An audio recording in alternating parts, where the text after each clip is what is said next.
Back in the States, we were operating a fleet of 82-foot cutters on search and rescue missions along our own coastline. These boats were self-sufficient. They could do almost anything. The 82-footer was air-conditioned, so the crew could stay comfortable no matter what the climate outside. This would be especially important in the hot, muggy coastal regions of Vietnam. Food? With our freezers, we could keep plenty of chow on board, enough for a week or even more at sea if we had to stay out that long. Yep, we were well stocked. Only thing to be added was a little imagination from the cook.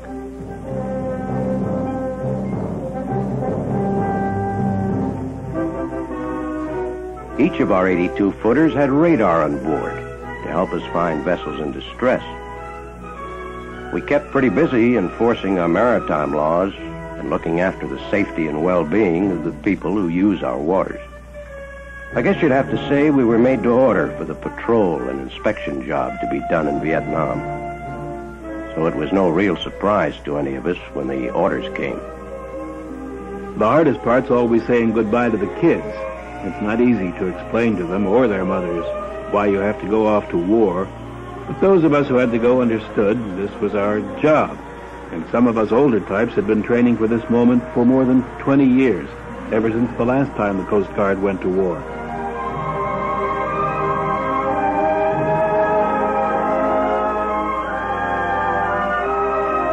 The Coast Guard Receiving Center at Alameda, California was the gathering point for this first group of us. And here we learned we were the first members of newly commissioned Coast Guard Squadron 1. We also learned that we would soon move on from Alameda to begin special training at the Navy's Amphibious Training Base Pacific, TRANH, down near San Diego. But there were a few details to be attended to first. We were all experienced men, and most of us remembered what you had to go through for this kind of emergency assignment. It really brought back memories. Ouch. You've heard the expression, tell it to the Marines? Well, at TRANH, it was the Marines' turn to do the talking. They were our instructors, and there was a lot they had to tell us about the newer weapons being used in Vietnam, like the M14 rifle, the replacement for the old M1 of World War II. We took the M14 apart and put it back together again. Then we went out to the range to see if we remembered how to fire a rifle. So we were a little rusty at first, but we'd get better. There, told you so. One weapon we get to know very well was the .50 caliber machine gun.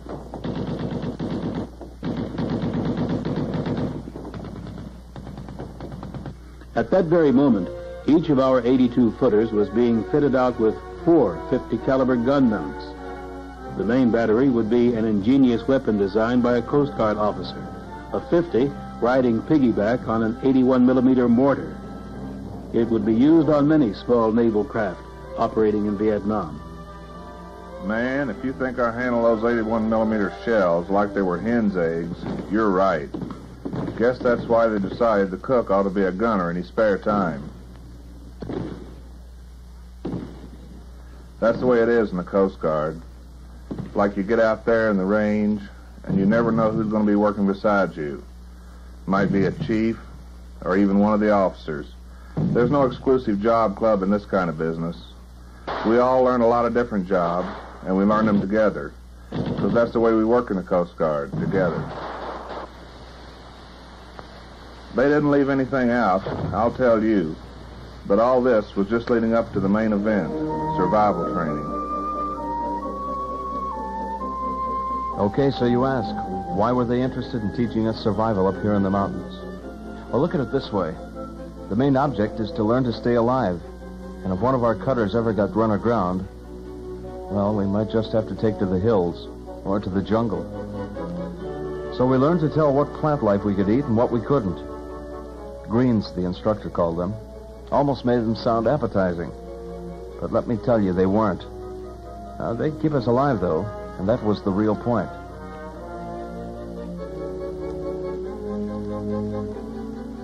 course, we had to know how to prepare an animal if we were lucky enough to kill one. This was old hat to those of us who were hunters, but to the rest of the group, it was information that could be very important where we were going. Like learning about skinning a rabbit. Most of the guys didn't know you can tell if it's good to eat by the color of its liver. Bright red and it's down the hatch.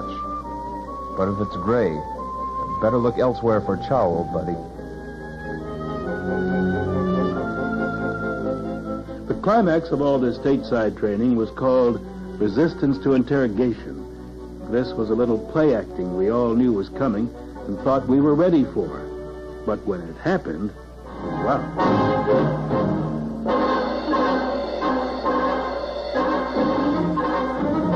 After the first 20 seconds, as far as we were concerned, it was for real. The idea was to get us used to the way we might be treated if we were captured. And I'd say they got the point across all too convincingly. All of a sudden, that old Navy tradition, don't give up the ship, took on a special modern significance.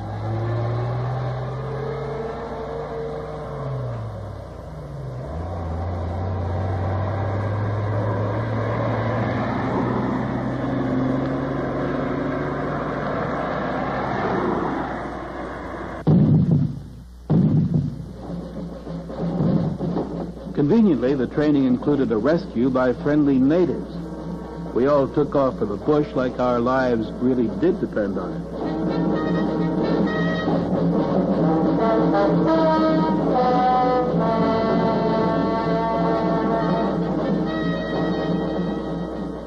Don't think they didn't have a time convincing us to come back when the game was over.